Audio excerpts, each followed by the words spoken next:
아니라 주의 음성으로 들을 수 있도록 우리들의 귀와 우리들의 마음을 열어주시옵시고 그 말씀을 통해서 우리를 위로와 우리들을 만져주심이 있는 귀한 살아계신 말씀 되게 하여 주옵시고 오늘도 말씀을 듣는 중에 아버지 귀한 깨달음이 있게 하여 주옵시고 귀한 것이 떠나가게 하여 귀한 질병들은 힘든 질병들은 떠나가게 하여 주옵시고 하나님의 살아계심을 느낄 수 있는 귀한 시간 되게 하여 주옵소서.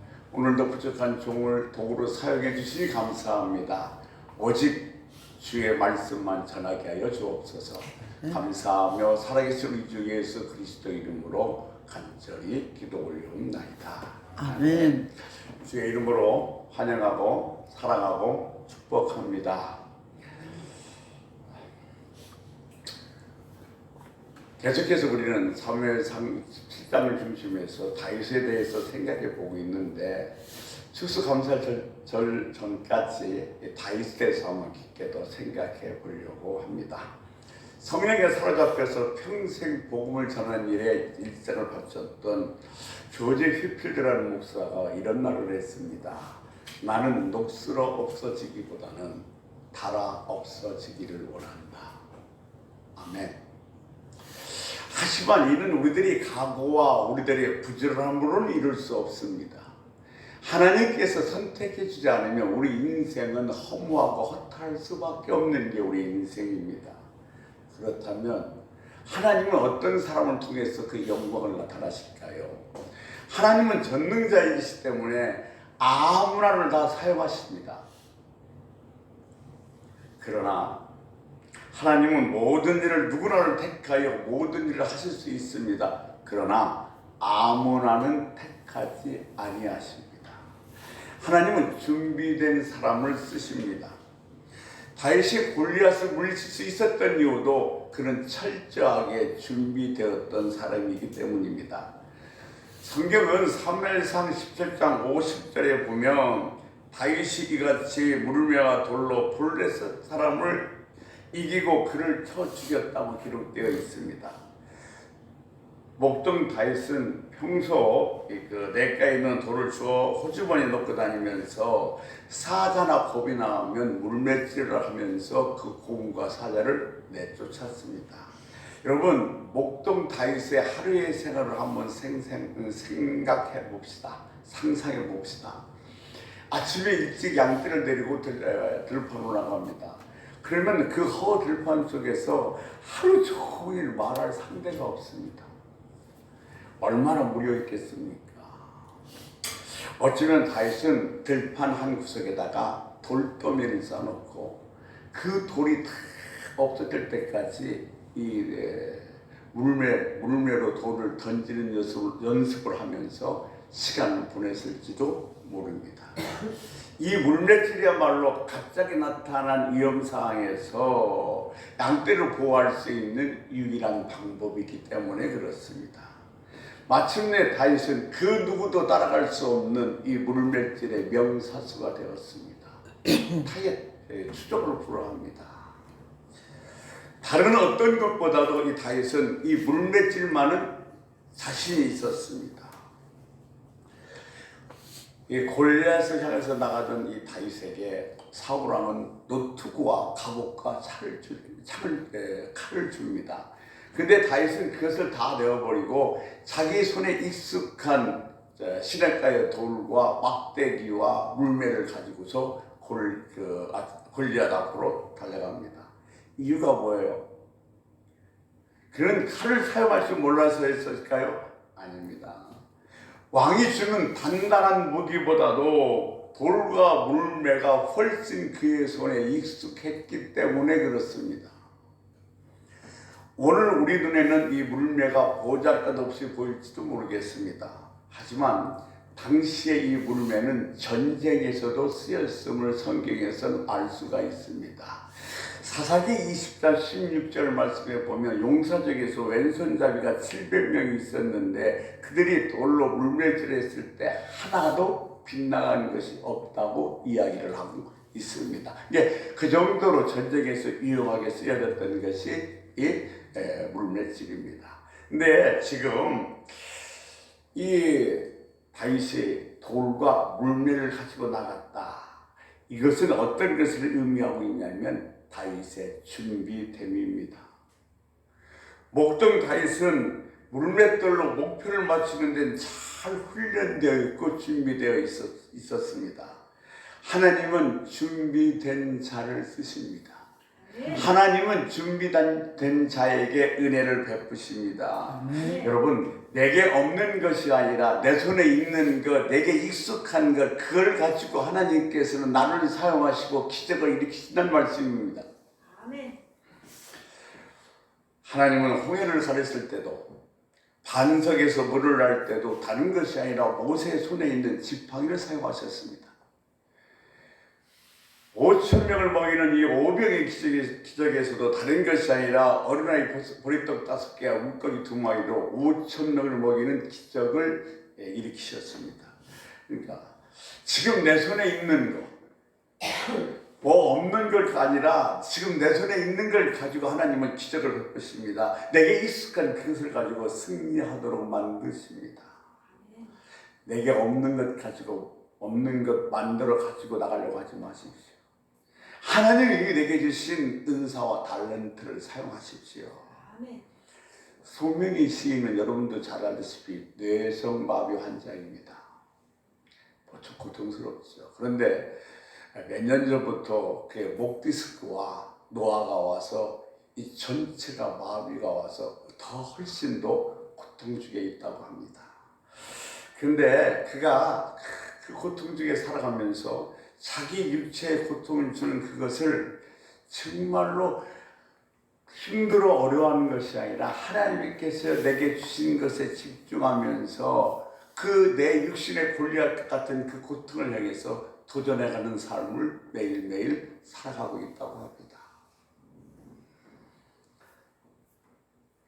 시인이 이 뇌성마비로 전신마비가 왔을 때 얼마나 고통스럽겠습니까? 근데 그런 그 말할 수 없는 고통을 겪으면서도 하나님이 주신 것들에 집중합니다. 없는 것, 고통스러운 그것에 집중하는 것이 아니라 하나님이 내게 주신 것에 집중합니다. 그래서 오히려 다른 사람들은 받을 수 없는 그 상상도 할 수 없는 평안 속에서 하나님의 이름을 찬양하는 겁니다. 이 송명길 시인이 작사한 찬양, 나라는 찬양이 있습니다. 나 가진 재물 없으나, 나 남이 가진 지식 없으나, 나 남에게 있는 건강 있지 않으나 나 남이 없는 것 있으니, 남이 못 보는 거 보았고, 남이 듣지 못한 음성 들었고, 남이 받지 못한 사랑 받았고, 남이 모르는 걸 깨달았네. 공평하신 하나님이 나 남이 있는 것 없지만 공평하신 하나님이 나에게 남이 없는 것 있게 하셨네. 시인은 지금도 지식도 건강도 없지만 날마다 기도의 골방에서 하나님의 음성을 듣고 하나님을 깨닫고 있다고 지금 고백하고 있는 것입니다.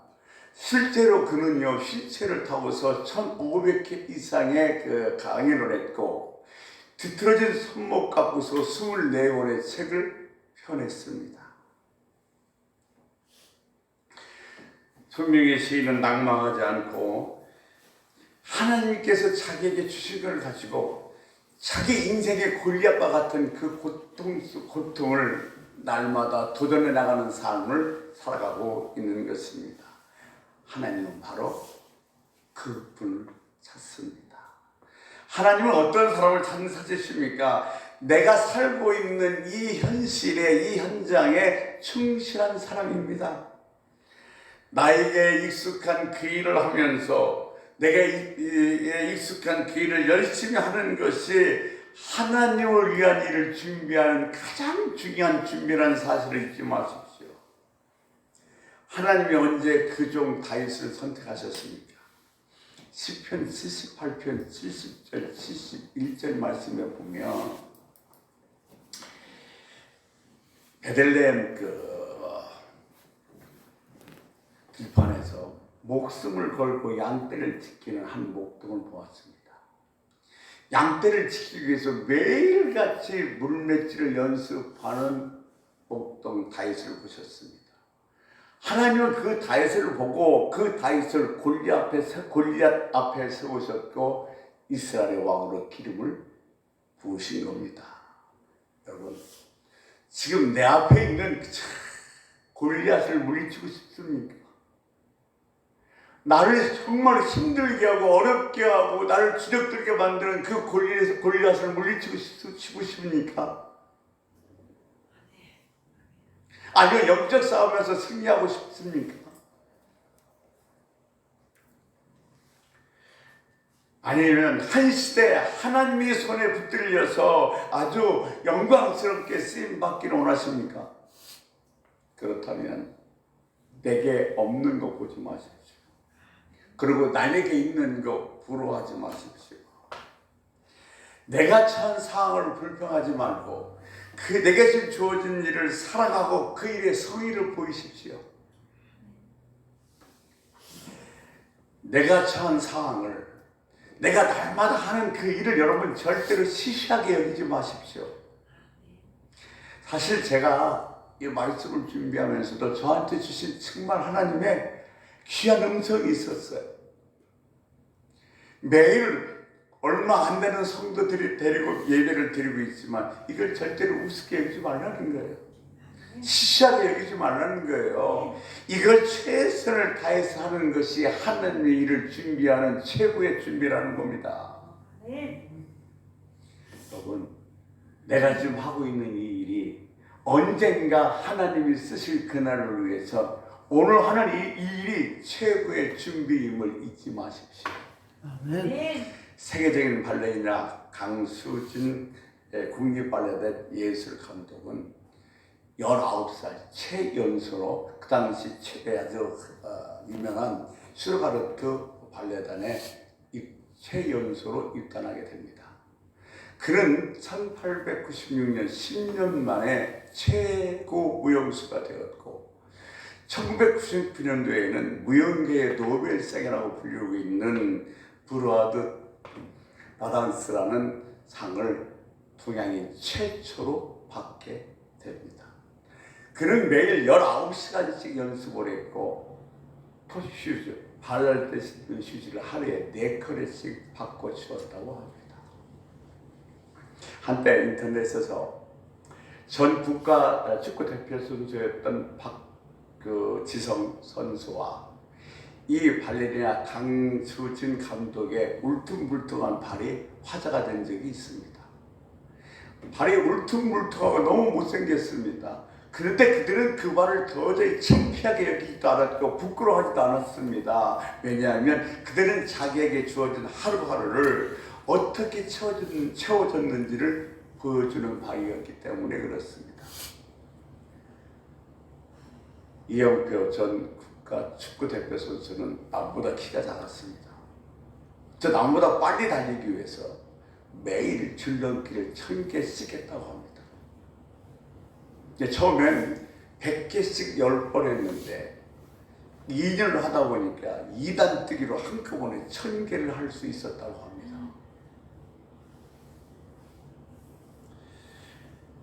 누구든지 오늘의 일상을 땀과 정성으로 채우지 않으면 내일의 영광은 결코 없습니다. 다윗 역시 주어진 일에 최선을 다했고 준비되어 있기에 하나님은 다윗을 골리앗 앞에 세운 줄로 믿습니다. 하지만 다윗은 자기 실력으로 골리앗을 무너뜨렸다고 생각하지 않고 있습니다. 이 사울왕이 다윗이 이제 골리앗 하려고 나가려고 하니까 이렇게 얘기합니다. 넌 소년이고 골리앗은 장수이기 때문에 나가서는 안 된다고 얘기합니다. 그렇게 말하는 사울왕에게 다윗이 이렇게 대답합니다. 또 다윗이 이르되 자, 하나님께서 나를 사자의 발톱과 곰의 발톱에서 건져내셨은즉 여호와께서 나를 이 블레셋 사람 손에서도 건져내실 것입니다. 그러니까 무슨 말이에요? 하나님이 함께 하심으로 고음과 사자의 싸움에서 이길 수 있었던 것처럼 지금도 하나님이 나와 함께 하심으로 나는 이 골리앗과 싸움에서 승리할 수 있다고 이야기를 한 것입니다. 단순하지만 엄청난 믿음입니다. 다윗은 골리앗에게 향하면서 이렇게 말합니다. 오늘 여호와께서 너를 내 손에 넘기시리니 내가 너를 쳐서 너를 죽이고 너의 목을 베고 전쟁은 여호와께 속한 것인즉 그가 너희를 우리 손에 넘기시리라. 그러니까 즉 하나님의 골리앗을 자기 손에 넘겨주신다고 얘기하고 있는 겁니다. 그리고 고백합니다. 이 전쟁은 여호와께 속한 것이라고. 여러분, 결국 이 전쟁의 승패는 하나님의 손에 달려있다는 말입니다. 다윗은 하나님의 은혜로 이 전쟁에서 골리앗과 싸움에서 승리할 줄 알았던 겁니다. 우리가 아무리 준비를 했어요. 최선을 준비를 다했다 할지라도 하나님이 함께 하시지 않으면, 하나님의 은혜를 베풀어 주시지 않으면 결코 우리는 그 어떤 일이든지 성취할 수 없고 이길 수 없다는 사실입니다. 그러므로 우리는 우리들이 생활 속에서 최선을 다하면서 기도의 골방에서 시선을 하나님께 향하며 기도와 간구로 하나님의 얼굴을 찾아야 할 것입니다. 여러분, 지금 우리나라 이 어려운 문제들, 중독에도 시끄러운 문제들, 인간의 힘으로 해결할 수 없습니다. 하나님이 하셔야 됩니다. 그래서 우리는 날마다 주님의 은혜가 필요한 것이고 주님의 긍휼함이 필요한 것입니다. 내가 아무리 잘났고 아무리 뜻도고 아무리 제대로 준비했다 할지라도 하나님이 나와 함께 하시지 않으면, 하나님이 나에게 은혜를 베풀어 주시지 않으면 그 어떤 것도 우리는 이룰 수 없음을 꼭 기억해야 합니다. 골리앗에게 도전한 사람 누구입니까? 준비된 사람입니다. 두 번째는 목적이 분명한 사람입니다. 다윗은 목적이 분명했습니다. 골리앗을 향해 나갈 때 지금 내가 왜 이 싸움을 해야 되는지를 분명하고 정확하게 알고 있었습니다. 오늘 보면 사무엘상 17장 46절 말씀 보면 이렇게 기록되어 있습니다. 우리 같이 한번 읽겠습니다. 오늘 여호와께서 너를 내 손에 넘기시리니 내가 너를 쳐서 내 목을 베고 블레셋 군대의 시체를 오늘 공중에서와 땅의 들짐승에게 주어 온 땅으로 이스라엘의 하나님이 계신 줄 알게 하겠고. 온 땅으로 이스라엘의 하나님이 계신 줄 알게 하겠고. 이게 뭐예요? 다윗의 싸움은 목적이에요. 골리앗하고. 다윗은 골리앗의 싸움을 통해서 이스라엘의 하나님의 계심을 드러내고 싶었습니다. 온 땅에 하나님만이 살아계신 하나님을 그는 뭐요? 알리고 싶었습니다. 이 전쟁을 바라보는 이스라엘 백성들뿐만 아니라 사울왕뿐만 아니라 블레셋 사람들에게도 여호와의 구원은 칼과 창에 있지 않다는 사실을 그들에게 알려주고 싶었던 겁니다. 그것이 다윗이 골리앗과 싸움하는 목적입니다. 47절엔 또 여호와의 구원하심이 칼과 창에 있지 아니함을 이 무리에게 알게 하리라 그랬어요. 더 나아가 이 전쟁이 하나님께 속했다는 사실을 증명해 보이고 싶었습니다. 전쟁은 여호와께 속한 것인즉 그가 너희를 우리 손에 넘기시리니. 사울왕과 이스라엘 백성뿐만 아니라 블레셋 사람들에게도 하나님이 살아계신 하나님을 드러나 보이고 싶었던 것입니다. 다윗이 골리앗과 싸우기 위해서 나간 이유가 뭐예요? 왕의 사위가 되기 위해서, 부자가 되기 위해서, 내가 많은 사람의 친속을 받기 위해서, 시대의 영웅이 되기 위해서 아니에요. 다윗은 지금 하나님을 모독하고 하나님을 조롱하고 하나님이 죽었다고 얘기하는 골리앗에게 내가 믿는 하나님은 살아계신 하나님이고 능력의 하나님을 똑똑히 보여주고 싶었던 것입니다. 겁에 질려 두려워하고 있는 사울왕과 이스라엘 백성에게 이스라엘 구원은 하나님의 손에 있다는 사실을 분명히 알게 해주고 싶었던 것입니다. 다윗은 오직 하나님의 영에, 하나님의 명예, 하나님의 영광을 위해 골리앗에 나갔던 것입니다. 다윗에게는 골리앗에 나가 싸우는 목적이 분명했습니다. 우리도 마찬가지입니다. 무엇을 하든지, 신앙생활을 하든지, 아니면 공부를 하든지, 아니면 직장생활을 하든지, 내가 어떤 사람을 만난다 할지라도 내 속에서 그게 분명한 이유가 생겨야만 하는 겁니다. 영국의 유명한 철학자이자 비평가인 토머스 칼라일은 이렇게 말했습니다. 목적이 없는 사람은 키가 없는 배와 같다. 인생 목적 없이 살면 이리저리 휘둘리고 휩쓸리다가 결국은 무너져 마는 겁니다. 작가 버나드 쇼는 자신의 묘지에다가 이런 묘목을 붙여놨습니다. 우물쭈물하다가 내가 이렇게 될 줄 알았지. 우물쭈물하며 이리저리 휩쓸다가 인생 마친 사람 한두 사람이 아닙니다. 하루를 살더라도 목적이 분명할 겁니다. 내가 지금 왜 살고 있는지, 내가 왜 이것을 하고 있는지, 내가 지금 왜 이것을 가고 있는지 목적이 분명해야 한다는 말입니다. 바꿔서 얘기하면 인생은 내가 내 인생을 끌고 가는 것이 아니라 목적이 내 인생을 끌어갈 수 있도록 만들어야 됩니다. 성경은 우리가 살아가는 이유와 목적을 분명히 얘기하고 있습니다. 고린도전서 10장 31절 말씀에 그런즉 너희가 무엇인지 먹든지 마시든지 뭘 하든지 하나님의 영광을 위하여. 서리문 자체 1문에는요, 사람이 제일 가는 목적이 하나님을 영원롭게 하며 영원토록 그를 즐거워하는 것이라고 얘기하고 있습니다. 크레이터 커셔는 미국 메이저리그의 아주 유명한 투수입니다. 그는 그의 아내와 함께 책을 썼는데 책의 제목은 일어나라, 어디에서든지 내 믿음과 꿈을 펼쳐라는 책입니다. 그는 하나님께 영광 돌리는 일을 자기 인생의 목표로 삼았고, 나는 그리스도이다 말하면서 이렇게 얘기합니다. 나는 야구 선수이기 전에 그리스도이다. 그러니까 자기가 누구인지가 분명했던 사람이죠. 그리고 자기 살아가는 인생이 분명했던 겁니다. 그런 시즌이 끝나면 자기가 세웠던 아프리카 잠비아의 고아원에 가서 봉사활동을 했다고 합니다. 여러분, 그리스도인은 하나님의 사람으로 목적이 분명해야 됩니다. 아멘. 그리고 그 목적이 내 삶을 이끌어 가도록 만들어야 됩니다. 하나님의 사람은 무슨 일을 하는가가 중요한 것이 아니라 내가 누구인지를 아는 것이 더 중요합니다. 제가 전에 말씀드렸던 자기 정체성입니다.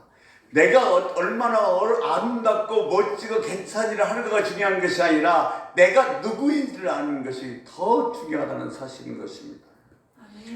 거룩한 일은 그 사람이 무슨 일을 했는가가 아니라 그 사람이 어떤 생각으로 그 일을 했는가가 더 중요하다는 겁니다. 왜냐하면 왜 내가 이런 아름다운 일을 만들어냈어? 그 일을 했어.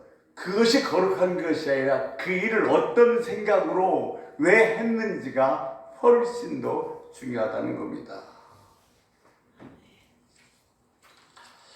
다윗은 몰랐습니다. 자기가 어떻게 될지 몰랐습니다. 자기가 골리앗과 싸우고 이스라엘의 왕이 될 줄은 생각도 못했습니다. 다윗은 내일이 어떻게 될지 알지 못하고 살았습니다. 근데 그에 주어진 하루하루를 정말 성실함으로 채웠습니다. 정말 중요해요. 우리는 과거나 아니면 미래의 꿈을 가지면서 살아가는데 그보다 더 중요한 것은 내가 하나님에게 언젠가 반드시 쓰임받을 날이 있을 것을 믿고 그날을 준비하는 것은 오늘 내가 주어진 일에 성실하게 최선을 다하며 살아가는 것이 그날을 준비함을 잊지 마시기 바랍니다. 아멘. 예, 그저 주어진 하루하루를 성실함으로 채웠던 거예요. 하나님은 그 큰 사람을 쓰십니다. 아멘. 다윗은 누구보다도 잘 알았어요. 자기 키보다 2배나 더 큰 골리앗. 그 골리앗을 이길 수 있었던 것은 하나님 때문에 사실을 너무나 잘 알고 있었어요. 그리고 이 싸움은 처음부터 끝까지 하나님의 싸움이라는 사실도 알고 있었습니다. 다윗이 이 싸움을 하는 것은 하나님이 하나님 되심을 모든 사람들에게 드러나 보이고 싶었던 겁니다. 내가 이 싸움에서 이겨서 영웅이 되고 내가 이 싸움에 이겨서 진짜 사울의 사이가 되는 것이 아니라 내가 이 싸움을 통해서 구원은 하나님 손에 있고 이 싸움을 통해서 하나님이 되심을 살아계신 하나님을 모든 사람에게 드러나 보이고 싶었던 거예요. 그것이 지금 다윗이 골리앗과 싸우는 목적이었습니다. 정말 중요합니다. 여러분, 지금 내 나이가 어떻게 되었든 상관이 없습니다. 내가 오늘을 살아가는 목적이 분명해야 합니다. 여러분, 그 목적이 여러분의 삶을 이끌어갈 수 있도록 그 목적을 세우십시오. 그리고 그 목적을 붙잡으십시오. 그리고 그 목적을 위해서 오늘 하루하루를 성실하게 채워나가십시오. 하나님이 언젠가 쓰실 그날을 준비하는 것입니다. 우리들의 목표는 나를 통해서 하나님이 드러나는 겁니다. 나의 삶을 통해서, 내 생활을 통해서, 내 어떤 일을 통해서 살아계신 하나님이, 전능하신 하나님이 나를 통해서 드러낼 수 있게 하는 것, 그것이 내 삶의 목적입니다. 여러분을 통해서 하나님의 사랑과 하나님의 능력이 선명하게 드러내기를 주의 이름으로 축원합니다. 아멘. 오늘도 하나님께서는 이 목적을 갖고 살아가는 사람을 찾고 계십니다. 오늘을 귀하게 여기면서 감사하면서 철저하게 준비되어서 분명한 목표를 갖고 살아가는 사람, 하나님께서는 그런 사람을 찾으십니다. 여러분이 하나님이 찾는 그런 사람, 여러분이 하나님이 찾는 그런 인생이 되시기를 주의 이름으로 축원합니다. 아멘. 우리 기도합시다. 하나님,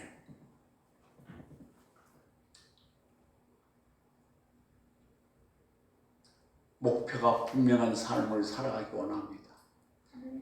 나를 통해서 하나님의 능력과 하나님의 은혜와 하나님의 사랑과 하나님의 선하심과 하나님의 긍휼하심과 하나님의 축복이 드러내는 그런 삶을 살 수 있게 해달라고 우리 주여 한번 부르고 통속으로 기도하시다가 자연스럽게 마무리하겠습니다. 주여 한번 부르시겠습니다. 주여, 오늘도 살아 역사하신 참 귀한 아버지 하나님 감사합니다. 정말로 감사합니다. 아버지 하나님이여, 내가 정말로 살아갈 때에 하나님께 귀히 쓰임을 받기 원합니다. 하나님의 영광과 하나님의 은혜를 드러내기를 원하는데 내가 하나님 앞에 철저히 준비되기 위해서 오늘 내가 주어진 은혜를 시시하게나 별거 아닌 걸 여기지 않고 열심을 다하여 최선을 다해서 준비하는 삶